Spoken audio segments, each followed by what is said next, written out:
What's up guys, LeopoldTheBrave here, and today we have a pretty basic matchup. I mean, everyone loves it. It's at the top of nearly everyone's list for any versus show to do.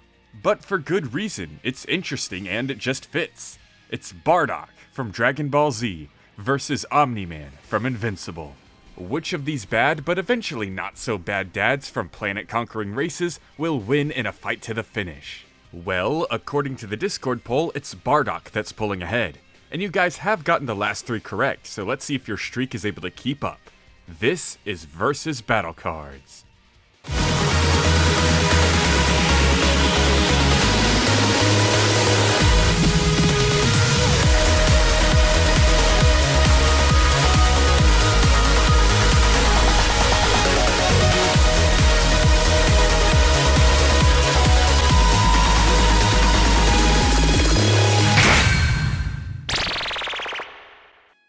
As we kick things off with the Arsenal category, Bardock already has a biological advantage by being a Saiyan, a race that has specifically evolved for fighting. Not only do they remain in their youthful state much longer than we humans do, but they just live longer in general, and they evolve as they fight, getting stronger with every punch, and they even gain an immense power boost when they're beaten to near death but still manage to survive. And see that funny looking tail?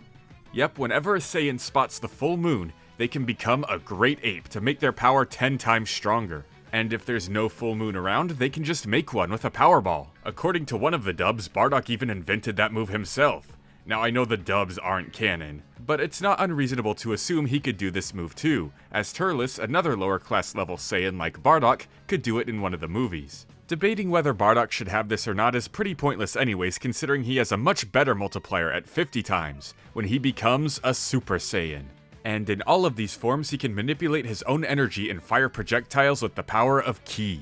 But there's one thing Bardock has that's completely his own. In one of his many conquests in Frieza's name, Bardock gained precognition, giving him visions of the future. But now we move on to Omni-Man, who is a Viltrumite, another race of planet-conquering warriors. And just like Saiyans, they have multiple biological advantages. They live for thousands of years. They can also hold their breath in space for multiple weeks, and they're able to manipulate smart atoms, basically the key of the Invincible verse. It's why they're able to fly so fast with civilians without hurting them, and why their clothes don't burn off or tear up when entering or exiting the atmosphere. It also makes them immune to various poisons and diseases, gives them rapid healing, and allows them to withstand intense temperatures, both cold and hot. They can fight in the sun for a pretty long period of time before any serious damage is done. And Viltrumite DNA is so pure that they're compatible with pretty much any species, which is how Invincible got a half-mantis alien brother thing.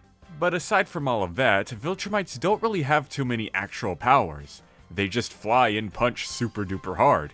It's mainly their raw strength and genetic superiority that makes them stand out so much. So I'm gonna have to give the Arsenal category to Bardock.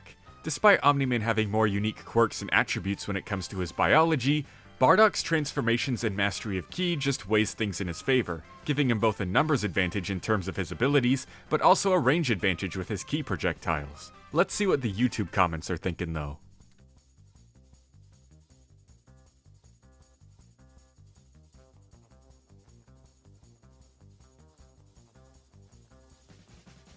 Omni-Man begins to turn things around big time with speed. Let's look at Bardock first though. At this point in time, feats of quickness are pretty much non-existent for Bardock and everyone else around him.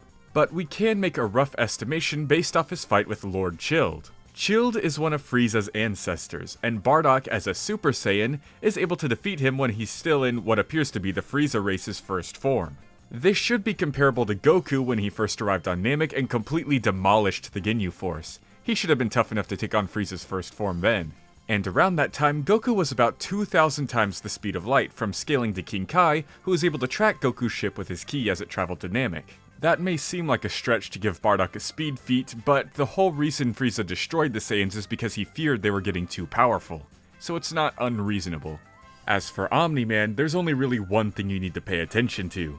After beating Mark into bloody paste and fleeing Earth, he ended up on a planet of Mantis people just a week later. Now at first, taking a whole week to fly to another planet doesn't seem too crazy, until you realize that this planet was in the Virgo supercluster, over 65 million light years away.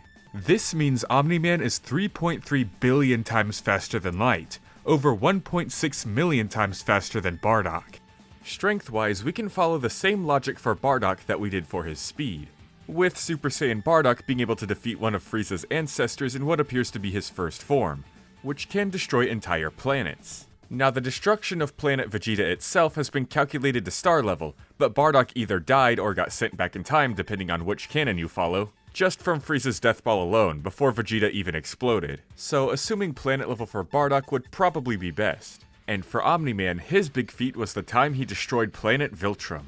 And of course when he threw the Texas-sized meteor. Now, destroying Viltrum being planet level has been debated against for two reasons. One is because Omni-Man had help, and two, the core was destabilized beforehand. However, those aspects don't really matter because immediately afterwards, Omni-Man is able to take on other Viltrumites that were on the planet the entire time and survive the blast themselves. Basically, he scales to his own feat. So both are tied up at planet level, it seems. Let's see what the Discord predictions are thinking.